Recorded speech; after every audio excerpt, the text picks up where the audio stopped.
I think first of all, obviously exciting to be here. New season, 2016. Looking forward to that, and it's all the momentum we had coming off of last season with the 11 wins. It was a very exciting off season for us, and our guys have been working extremely hard this spring and the summer, and looking forward to this season. We have a very demanding schedule starting out, non-conference wise, starting out with Tennessee, the very first game. Highlighted with University of Miami coming to North Carolina to play us at our place this year. And then, of course, the conference schedule after that. So we're looking forward to this season coming up. There's a lot of high expectations, but for us at Appalachian State, we always have had high expectations. So with that, I'll just open up to questions. Scott, Adam Hunsucker from the New Star in Monroe, Louisiana. You mentioned those expectations, and you guys are preseason favorites to win this thing. Of course, the history of the Sun Belt, that kind of goes awry sometimes at the end of the year. But how have you gone about communicating those expectations to the players, and are they kind of embracing this role as you end the season?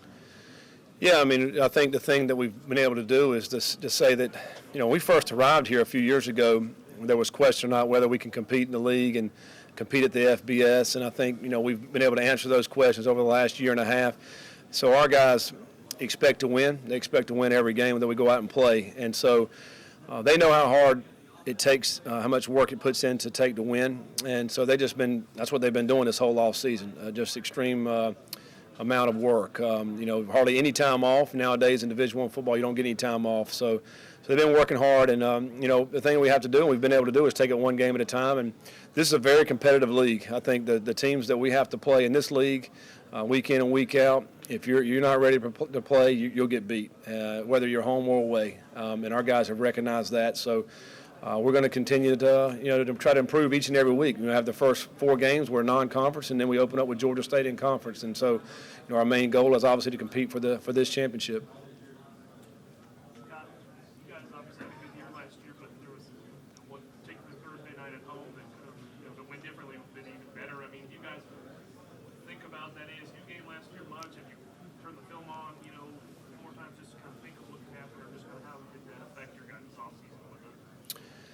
Yeah, well, you always look back on your season and look at what you could have done better. Obviously we lost to Clemson, who played for a national championship, and we lost to Arkansas State basically in the second half. We were winning at halftime, and so there's things you could have did better. We turned the ball over in the first half twice and give up 2 touchdowns. So yeah, you always go back and analyze your program, where you're at with everything.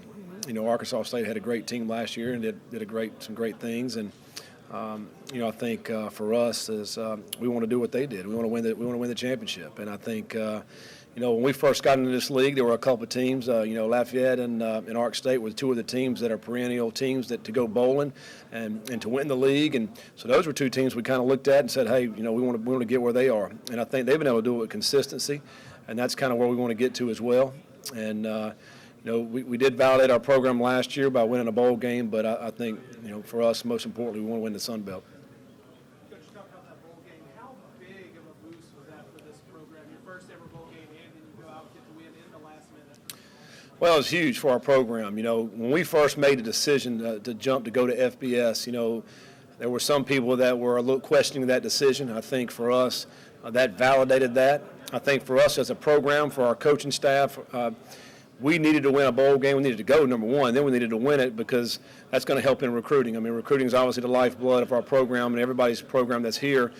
So for us to win that's really stepped that up as far as young people in high school recognizing, hey, we can go to Appalachian State, we can go play bowl games, we can go win bowl games, we can get rings. So that was huge for us in that regard. And so we've been able to parlay that into some great recruiting this offseason. Go back to Arkansas State real quick. It's kind of interesting how the schedule worked out, and you guys will not be playing this year.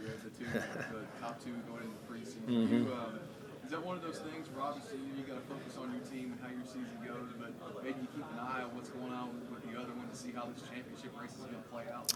Well, I'm not sorry we're not playing them this year. I can tell you that. That's that was a little bit of a blessing, I think. When we first got into the league, that's one of the things we looked at the schedule because there was a couple teams you're not going to play. Well, we get in the league and we got to play Arkansas State, we got to play Lafayette, and we're on the road for both of them. We're like, man, Sun Belt's, what are they trying to do to us here?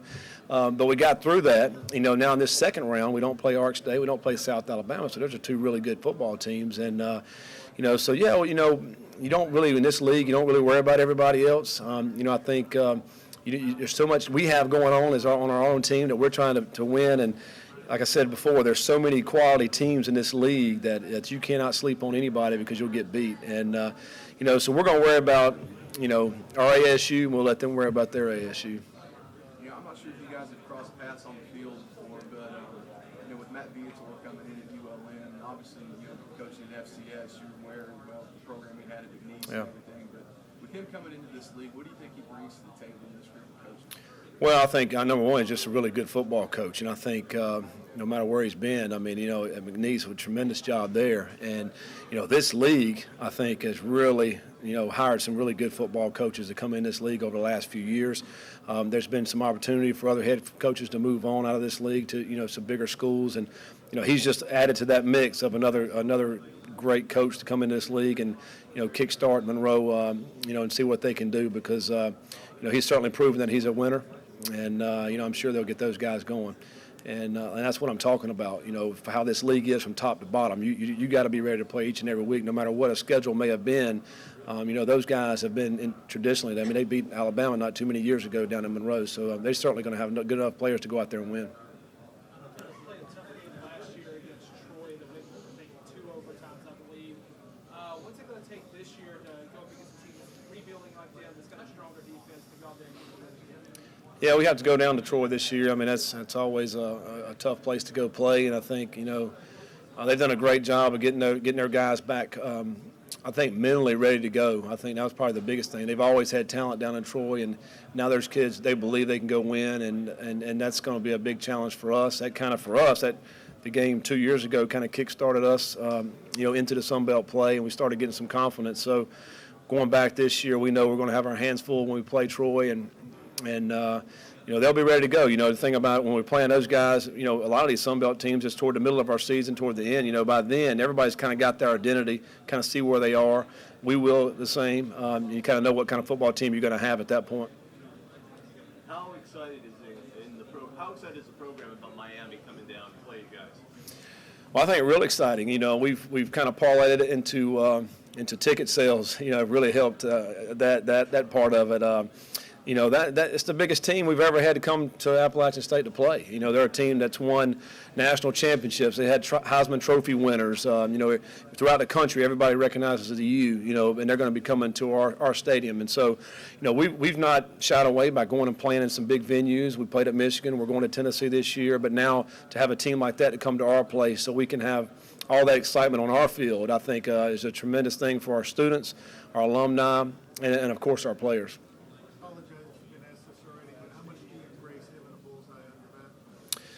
Well, and I've been at Appalachian a long time, and like I mentioned earlier, we won in 05, 6, and 7, 3 national championships, and we were picked to win the national championship after some of those years. And, to me, I just think it's just it comes with the territory of being a good program. I think we've got a great program, and we don't shy away from that, in a great program, you're going to have high expectations, and we just work a little bit harder every single year. The guys, we got a new team coming in, a new group. This team will be different from the years in the past.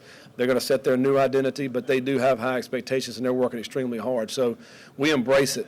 We don't shy away from it. I know this is kind of one team specific, but how much does it change the complexion with Lafayette picking up Jennings from LSU? Yeah, I don't really know a whole lot about him, quite honestly. I did read, the clippings that I think he had 12 starts at LSU, so obviously he's probably a quality player. We'll see how that pans out. I have no idea. It's really until we get into the games and start seeing him play and all that. I do know Coach Hudd does an outstanding job there, and they'll have their team ready to play.